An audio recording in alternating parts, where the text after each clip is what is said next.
Welcome back to Up Close. The one thing President Trump seems to want for Christmas is a tax reform bill on his desk, and it appears he may get it. Sometimes it appears. Right now it appears. The House and the Senate working out a tentative compromise deal, except for the several dozen small details that are frantically being worked out. But will the Republicans have enough votes in the end to approve it, both in the House and especially in the Senate? And what will this tax package mean for all of us? Joining us, political analyst Hank Scheinkoff here in New York, and at the ABC News office in Washington, ABC News political director Rick Klein. Rick, let me start with you. How close is this? When is it going to happen? It'll be next week, we're now hearing. Yeah, the tightest of margins. There is no margin for error whatsoever for Republicans. It does look like things are in place. They have to make sure they have the votes, but it looks like things are okay in the Senate and the House both. And it does look, we'll see how things go in the next few days, but it looks like they're going to have the votes to get this done even before Christmas. A big legislative victory, I think a questionable political victory. Interesting. And how about the accounting victory, Hank, in all this? You know, you were saying earlier, it took Ronald Reagan how long to get a tax reform bill? Better than 3 years, and these guys have pushed this through in under, what is it, 6 weeks now? They pushed it through, written it again in under 2 weeks, trying to get it passed in under a week and a half. I mean, it's kind of a fascinating event. Because the avalanche of possibilities that could go wrong with this, you already have all these reports saying it's going to benefit the wealthy, we know that. It's going to benefit corporations because their tax rate's going to go down. We have credible nonpartisan reports about that. That's what's most extraordinary.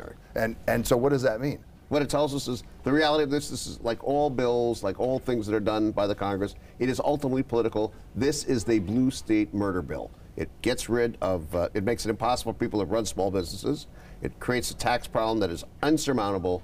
It will likely drive people out of the states. It will hurt labor unions. It'll hurt the traditional basis of the so-called progressive turnout wing of the Democratic Party. It's not good news. And so, Rick, what about the voters who voted for Donald Trump, hoping to get some sort of tax relief? Is this going to give it to them, or are they going to be disappointed a year from now? Well, the polling is already pretty bad on this, and I think when people make the calculations for themselves, it's going to affect everyone differently. And I think Hank is right that in bluer states, New York, New Jersey in particular. California too, by the way. California, it's not going to be good. But I think people are going to make their own judgments on this. But I am struck by how politically perilous this is. There's a sense among Republicans that they have to do it because the cost of not doing it is so great. But this may not be some great upside. There could be a big backlash. The parallels to me to 2010 with the Democratic march to health care that ended up sparking the Tea Party revolution. It seems very, very striking. And now we're seeing, as long as you're on the horn there, Rick, let me ask you about this last week's defeat of Roy Moore and Doug Jones, a Democrat, becoming the first Democrat in Arkansas to be elected to the U.S. Senate in 25 years. A miscalculation by the White House in backing Mr. Moore so much, and what does it mean for the president's political operation?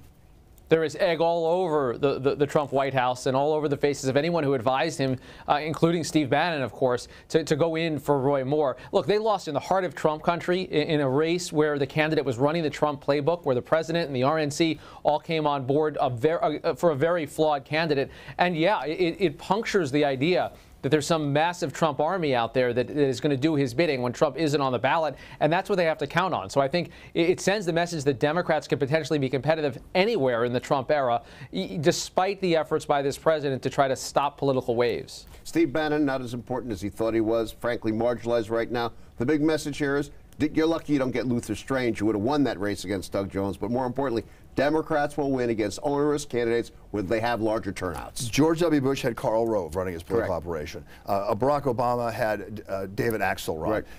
If anyone is and Bill running, Clinton was the best political consultant in history. If anyone is running Donald Trump's operation, it's Steve Bannon, who wants to get Republicans out of there. Or it's not Steve Bannon, or it's Donald Trump, but it appears to be this chaos that surrounds this administration is exacting a punishment on the president politically. And here's the best example so far. You have run some campaigns before, I think so. Many of them. Yeah. If you're advising Mr. Trump, what would you tell him right now? Get pros in there now, figure out how you're going to step back a minute, reduce the hard edges, and create a constituency that will cling to you no matter what happens. He hasn't done any of that. All right. Rick, let me talk to you about other things in the White House. We seem to be at a precipice of a lot of change in Washington. Rumors about Paul Ryan leaving, rumors about Rex Tillerson leaving. What have you heard, and where does it stand right now?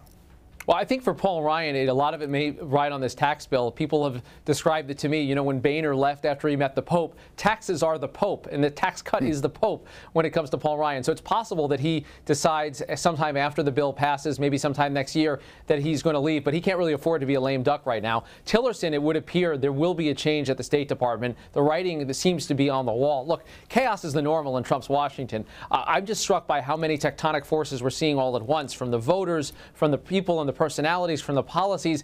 In a sense, that is what Trump wants. He benefits greatly from that chaos. But wow, there are a lot of moving pieces. We have about 10 seconds left, Hank. You've run Democratic campaigns. You consult with Democratic candidates. What does it mean for Democrats next year? What it means so far, no one knows. Anybody who says they know the answer is just not being honest. There you go. All right. Hank Scheinkoff, Rick Klein from Washington. Thank you both very much. And on that note, that's going to do it for this edition of Up Close. Tiempo with Joe Torres is next. If you missed any of today's programs, don't worry. I'm going to post links to our segments tomorrow on my Facebook page.